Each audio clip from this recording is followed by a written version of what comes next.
اللهم صل على محمد اللهم صل عليه وسلم اللهم صل على محمد اللهم صل عليه وسلم اللهم صل على محمد يا ربي صل عليه وسلم. அன்னாரின் குடும்பத்தார்கள், தோழர்கள், இமாம்கள், பெரியோர்கள், நாதாக்கள், ஷேக்மார்கள், குறிப்பாக அவர்கள் அனைவர்கள் மீதும் உலக மக்கள்கள் அனைவர்கள் மீதும் அல்லாஹ்வின் சாந்தியும் சமாதானமும் கருணையும் ஈடேற்றமும் என்றென்றும் இறங்கிக் கொண்டே இருக்கட்டும். அல்லாஹ்வின் நல்லடியார்களே, அருமை பெரியார்களே, மனிதன் படைக்கப்பட்ட விதி இவ்வுலகத்திலும் வெற்றி பெற வேண்டும், மறுமையிலும் வெற்றி பெற வேண்டும். அதுதான் நம் இஸ்லாம் நமக்கு வகுத்து தந்த நீதியாக இருக்கின்றது. ஆனால் நம் உள்ளத்திலே இந்த உலகத்தில் மட்டும் வெற்றி பெற்றால் போதும், மறுமையை பார்த்தா இருக்கின்றோம், இறைவனை பார்த்தா இருக்கின்றோம் என்று பல மனிதர்களுடைய உள்ளத்திலே மறுமை என்பது அறியா ஒரு விஷயமாயிருக்கின்றது. இறைவன் என்பது ஒரு அறியா ஒரு கடவுளாயிருக்கின்றது. வந்தா பார்த்துக்கலாம் என்ற நிலைமையில்தான் இந்த உலக மக்கள் ஓடிக்கொண்டே இருக்கின்றார்கள். ஆனால் இறைவேதமும் இறை தூதர் ரசூலை கரீம் ஸல்லல்லாஹு அலைஹி வஸல்லம் அவர்களும் நமக்கு தகுந்த விதி நீதி என்ன என்று பார்க்கும் பொழுது இந்த உலகத்திலும் மறுமையிலும் வெற்றி பெறக்கூடியவர்கள் யார்? அவர்கள்தான் உண்மையான மூமினாக இருக்கின்றார்கள் என்று பெருமானார் ரசூலை கரீம் ஸல்லல்லாஹு அலைஹி வஸல்லம் அவர்கள் சொல்லி தந்திருக்கின்றார்கள். ஏனென்றால் மனித படைப்பே அவ்வாறு தான் படைக்கப்பட்டிருக்கின்றது. மனிதனை அல்லாஹ் தஆலா தண்ணீரை கொண்டு படைத்ததாக பல இடங்களில் அல்லாஹ் சொல்லி காட்டுகின்றான். வஜஅல்னா மினல் மாஇ குல்லி ஷைஇன் ஹய்யின் அஃபலா யுமினூன். உயிருள்ள ஒவ்வொன்றையும் நாம் தண்ணீரிலிருந்தே படைத்தோம், இவற்றை பார்த்தும் அவர்கள் நம்பிக்கை கொள்ளவில்லையா என்று அல்லாஹ் கேட்கின்றான். தண்ணீரிலிருந்து ஒவ்வொரு வஸ்துகளை அல்லாஹ் படைத்திருக்கின்றான். ஆனால் தண்ணீருக்கு எதையாவது குணம் இருக்கின்றதா? ஏதாவது மனம் இருக்கின்றதா? ஏதாவது நிறம் இருக்கின்றதா? எதுவுமே இல்லை. தண்ணீர் தண்ணீராகத்தான் இருக்கின்றது. ஒரு கூஜாவில் ஊற்றினால் இது கூஜாவுடைய தண்ணீர், கிளாஸ்ல தண்ணீர், செம்புல தண்ணீர், தட்டுல தண்ணீர், குடத்துல தண்ணீர், டேங்க்ல தண்ணீர், இப்படியாக தண்ணீருடைய இடங்களும் பொருள்களும் பெயர்களும் மாறிக்கொண்டே இருக்கின்றது. அதே போலதான் தண்ணீரில் படைக்கப்பட்ட ஒவ்வொரு உயிரினங்களும் இடங்களும் பெயர்களும் இனங்களும் மாறிக்கொண்டேதான் இருக்கின்றது. ஆகவே தான் தண்ணீரை கொண்டு அல்லாஹ் படைத்தேன் என்று அல்லாஹ் சொல்லி காட்டுகின்றார். அதை எப்படியெல்லாம் மாற்றிக்கொள்ளலாம்? தண்ணீருடைய தன்மை ஐஸ் கட்டியா இருந்தால் கட்டியா இருக்கும், தண்ணீரா இருந்தால் திரவமா இருக்கும், சூடு காட்டினால் நீராவியாக வளிமமாக சென்றுவிடும். ஆகவே தான் தண்ணீரை பற்றி நீர்மம், திண்மம், வளிமம் என்று 3 வகையாக தன்மையை பிரிக்கின்றார்கள். அது எப்படியெல்லாம் மாறிடும். நம்ம கொண்டு ஒரு பொருளை கொண்டு ஐஸ் வைத்தா தண்ணீரா மாறாது, கட்டியா மாறாது, ஆவியா மாறாது. ஆனால் தண்ணீருக்கு எல்லாருடைய தன்மையும் மாறிக்கொண்டே இருக்கின்றது என்று வல்லுநர்கள் நமக்கு அழகான சொல்லி காட்டினார். ஆகவே தான் குடிநீர், தண்ணீர், வெந்நீர், கண்ணீர், இளநீர், பதநீர், தேநீர், பன்னீர் என்று பல வகை தண்ணீரை பற்றி நாம் கேள்விப்பட்டிருப்போம்.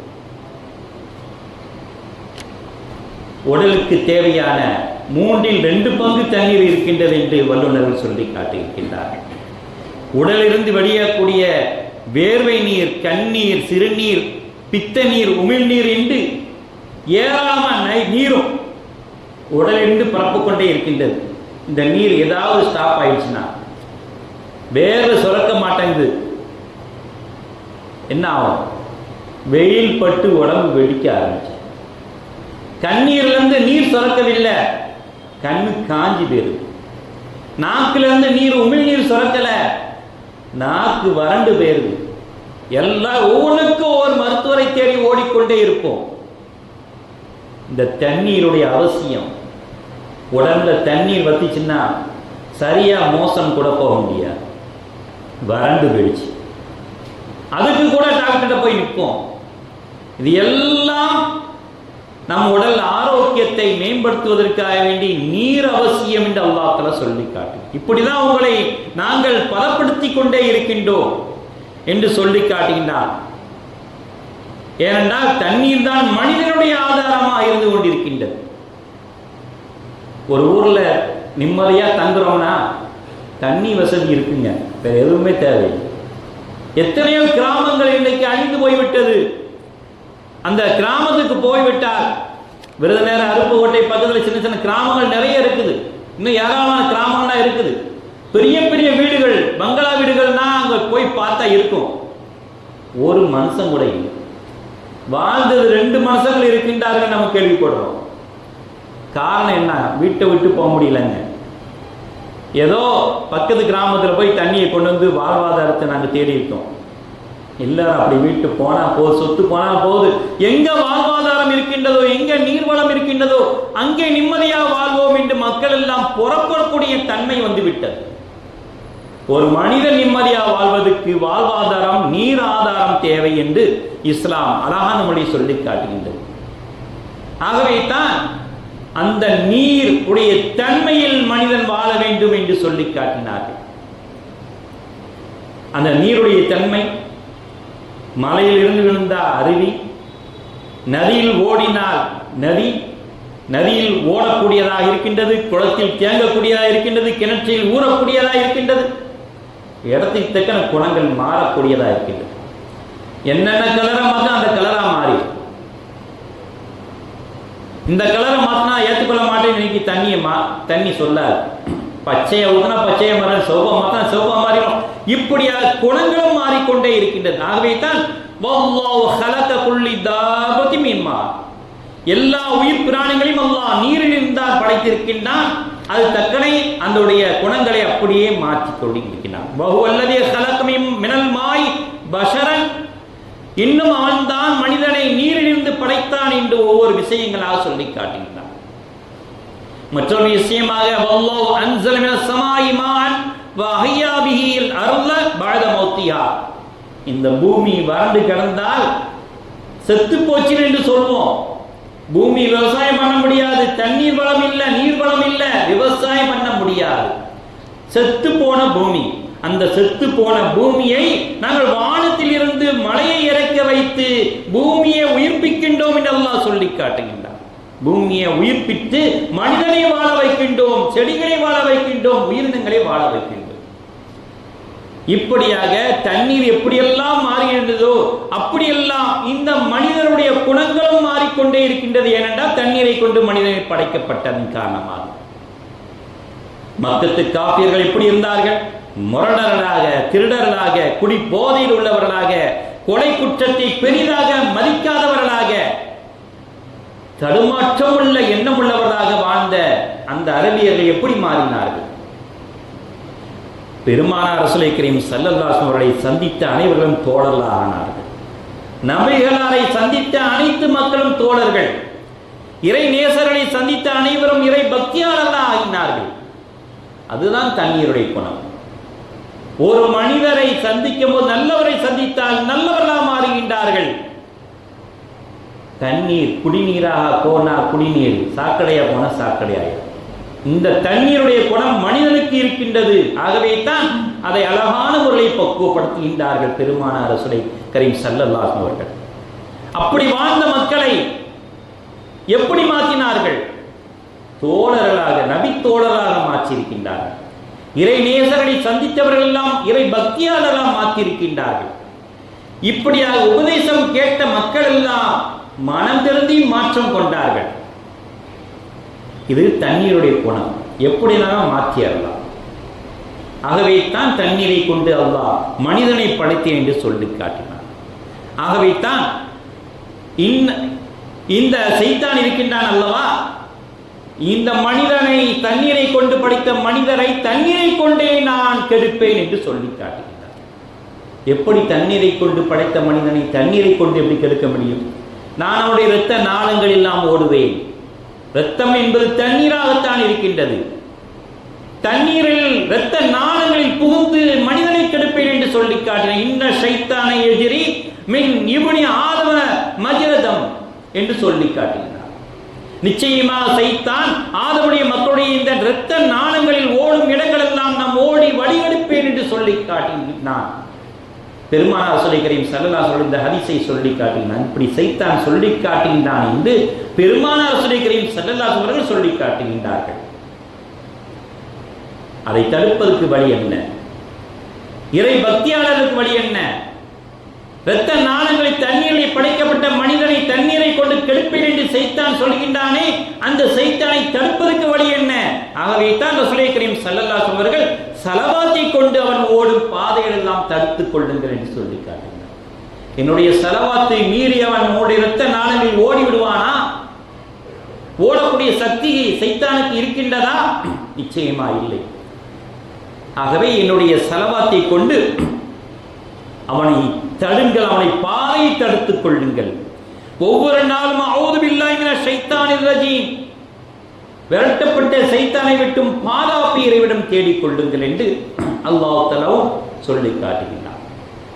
பெருமானார் ரசூல் கரீம் ஸல்லல்லாஹு அலைஹி வஸல்லம் அழகான துஆவை சொல்லி காட்டுவார்கள். எங்க சேகன அழகான நம்மளை சொல்லி காட்டும் அந்த துஆவை, அல்லாஹும்ம இன்னி அஸ்அலுக ஹுப்பக மை யுஹிப்புக, யா அல்லாஹ் உன்னுடைய பிரியத்தையும் உன்னுடைய காதலையும், உன்னை யார் யாரெல்லாம் காதல் கொண்டார்களோ அவர்கள் பிரியத்தையும் நான் உன்னிடம் கேட்கின்றேன்.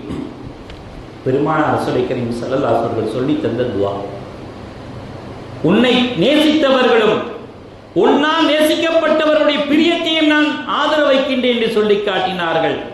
இப்படி ஆதரவு வைத்தால் சைத்தான் உள்ளே புக இடம் இருக்காது, உள்ளே போக முடியாது என்று சொல்லி காட்டினார்கள். இறைவன் நேசம் பெற, இறைவனின் நேசம் பெற்றவர்களின் நபிகளாருடைய நேசம், மகான்களுடைய நேசம், சேகுமாருடைய நேசம் மீது நேசம் கொள்ள பெருமானார் ரசூல் கரீம் ஸல்லல்லாஹு அலைஹி வஸல்லம் ஸலவாத்தை ஓதிக்கொண்டே இருங்கள் என்று சொல்லி காட்டினார். ஹிஜ்ரி 2ஆம் நூற்றாண்டு ஷஅபான் மாதம் இறங்கிய இன்னல்லாஹ் மலாயிகத்து ஸல்லூன அலன் நபி யா அய்யுஹல்லதீன ஆமனு ஸல்லு அலைஹி வஸல்லிமு தஸ்லீமா, இந்த ஆயத்தை கேட்கும் பொழுதெல்லாம் நீங்க ஸலவாத்தை ஓதிக்கொண்டே இருங்கள். அல்லாஹும்ம ஸல்லி அலா முஹம்மது அல்லாஹும்ம ஸல்லி அலைஹி வஸல்லம். இந்த ஆயத்தை விளக்கம் கொடுக்கும்போது வாழ்நாளில் ஒரு மூமின் ஒரு தடவையாவது ஸலவாத்து சொல்லி இருக்க வேண்டும், அவன் மீது ஃபர்லு என்று சொல்லி காட்டியிருக்கின்றார்கள். என்றால் சபையிலே நாம் பெருமானார் ரசூல் கரீம் ஸல்லல்லாஹு அலைஹி வஸல்லம் புகழ்மாலை பாடும் பொழுது, அவர்களை பற்றி ஸலவாத் ஓதும் போது, அவருடைய பயானை கேட்கும் பொழுது, அவர்கள் பேர் வரும்பொழுதெல்லாம் ஸலவாத்து சொல்லுங்கள் என்று சொல்லி காட்டினார். ஜும்மாவுடைய நேரத்தில் நாவு அசையாமல் மனதுக்குள் ஸலவாத்தை சொல்லிக் கொள்ளுங்கள், அவருடைய பேர் வரும்பொழுதெல்லாம் என்று சொல்லி காட்டியிருக்கின்றார். ஏனென்றால் ஒரு தடவை சொல்வது அவர்கள் மீது கட்டாய கடமையாயிருக்கின்றது, திரும்ப திரும்ப சொல்வது முஸ்தஹபா இருக்கின்றது என்று இமாம்கள் அழகான மொழி சொல்லி காட்டினார். அதோடு மட்டுமல்ல, ஹலரத் ஹவுதுல் ஆலம் ரலியல்லாஹு தஆலா அவர்கள் சொல்லி காட்டினார்கள். அவர்கள் வந்து கேட்கின்றார்கள், உங்களுடைய கப்பலுடைய சரக்கெல்லாம் கவிழ்ந்து விட்டதே என்று சொன்னோடனே அவர்கள் சொன்னார், கவலைப்படவில்லை, என்னுடைய சரக்கு கப்பல் கவிழ்ந்தாலும் என்னுடைய ஈமானுடைய கப்பல் கவிழாது என்று சொல்லி காட்டினார்கள். என்றால் அவருடைய ஈமான் எவ்வளவு வல்லுனதாக இருக்கின்றது. இதை இறைவன் தானே கவர்த்தினான், எனக்கு இறைவன் தானே நஷ்டம் அளிக்கினான், எனக்கு லாபம் அளித்ததும் இறைவன் தானே. அப்பொழுது எப்படி சந்தோஷப்பட்டோமோ அதே மாதிரி அவன் நஷ்டம் அடையும் போது நான் சந்தோஷம் அடைவேன் என்று ஹவுதுல் ஆலம் ரலியல்லாஹு தஆலா சொல்லி காட்டினார்கள். என்றால் அவருடைய ஈமான் எவ்வளவு உயர்ந்ததாக இருக்கின்றது. சைத்தான் அவளை வழிகெடுக்க முடியாது.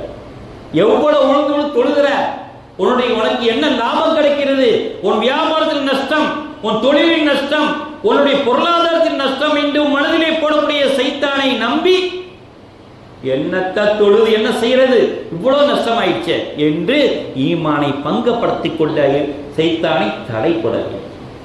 அவன் தானே கொடுத்தான், அவன் தானே நஷ்டம் ஏற்படுத்தினான், எனக்கு ஒண்ணும் இல்லப்பா, என்னுடைய இறைவனுடைய இபாதத்திலே நான் குறை வைக்காமல் தொழுவேன் என்று ஹவுதுல் ஆலம் சொன்னார்கள். என்றால் எவ்வளவு பெரிய உன்னதா இருக்கின்றது என்று நாம் சிந்தனை செய்து பார்க்கிறோம். இரண்டாவதாக இவ்வளவு உறுதித்தன்மையாக இருக்கின்றார்கள். இரண்டாவது இஸ்திகாமத்து நிலைமையிலே இருக்கின்றார்கள், நிலையா செய்து கொண்டிருப்பார்கள் மகான்கள். ஒரு தொழுகையை இன்று தொழுவதும் நாளை விடுவதும் இருக்க மாட்டார்கள். இன்று ஸலவாத் சொல்வதும் நாளை நிப்பாட்டிக் கொள்வதும் இருக்க மாட்டார்கள். இஸ்திகாமத்தாக தொழுது கொண்டே இருப்பார்கள். இஸ்திகாமத்தாக ஸலவாத் ஓதிக்கொண்டிருப்பார்கள். இஸ்திகாமத்தாக எந்த ஒரு அமலை தங்கு தடையே இல்லாமல் செய்து கொண்டிருப்பார்கள். இவர்கள் தான் நல்லோர்கள் என்று சொல்லி காட்டினார். கடமையா இருக்கட்டும், தொழுகையா இருக்கட்டும், நல்ல காரியங்களா இருக்கட்டும், தொடர்ந்து செய்யக்கூடியவர்கள் தான் அவர்கள் நல்லோர்களாக இருக்கின்றார்கள். இவர்களை சைத்தான் வழிவெடுக்க முடியாது. குன் தாலிபலில் இஸ்திகாமத்தி, வழிமார்களிடம் நீங்கள் கராமத்தை தேடாதீர்கள். லா தாலிபலில் கராமத்தை தேடாதீர்கள், இஸ்திகாமத்தை தேடுங்கள் என்று சொல்லி காட்டினார்கள். நிலையா செய்யக்கூடிய நிலையை தேடிப்பார்கள் என்று சொல்லி காட்டினார்கள். சயீத் பின் முஸையிப் ரலியல்லாஹு அன்ஹு கேட்கின்றார்கள்,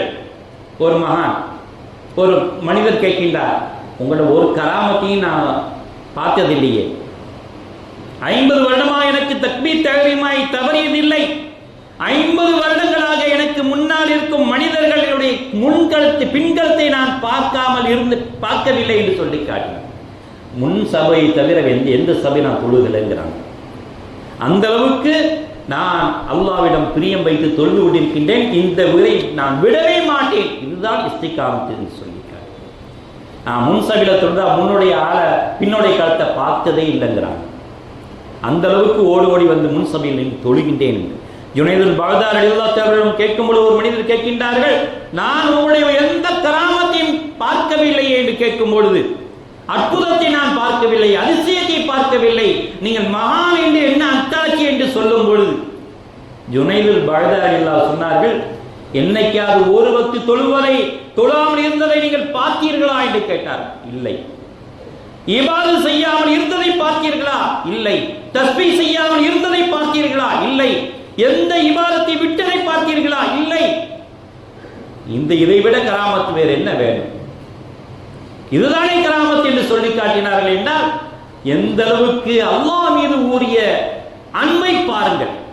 இதுதான் இஸ்திகாம். தொடர்ந்து செய்யக்கூடிய ஒன்று செயல்தான் சிறப்பான. அப்படிப்பட்டவர்களை, தண்ணீரில் படைக்கப்பட்ட மனிதர்களை தண்ணீரால் சைத்தான் வழிவெடுக்கவே மாட்டான். அவன் கோச்சு ஓடி போவான். அப்படிப்பட்ட பாக்கியமான ஒரு மாதத்தில் இருக்கின்றோம். அப்படிப்பட்ட வல்லமை பொருந்திய ரபியுல் அவ்வல், அடுத்து வரக்கூடிய ரபியுல் ஆகிர் மாதத்திலே அமர்ந்து கொண்டிருக்கின்றோம். அந்த ஒரு மாதத்தின் பரக்கத்தை கொண்டு அல்லாஹ் எங்களை இஸ்திகாமத்தாக தொடர்ந்து தொடரக்கூடிய நன்மை பெற்றவர்களாக எங்களை ஆக்கி அருள்வாயாக. வாஹிர் தஅவானா அல்ஹம்துலில்லாஹி ரப்பில் ஆலமீன். பாரக்கல்லாஹு லனா வ லக்கும் பில் குர்ஆன்.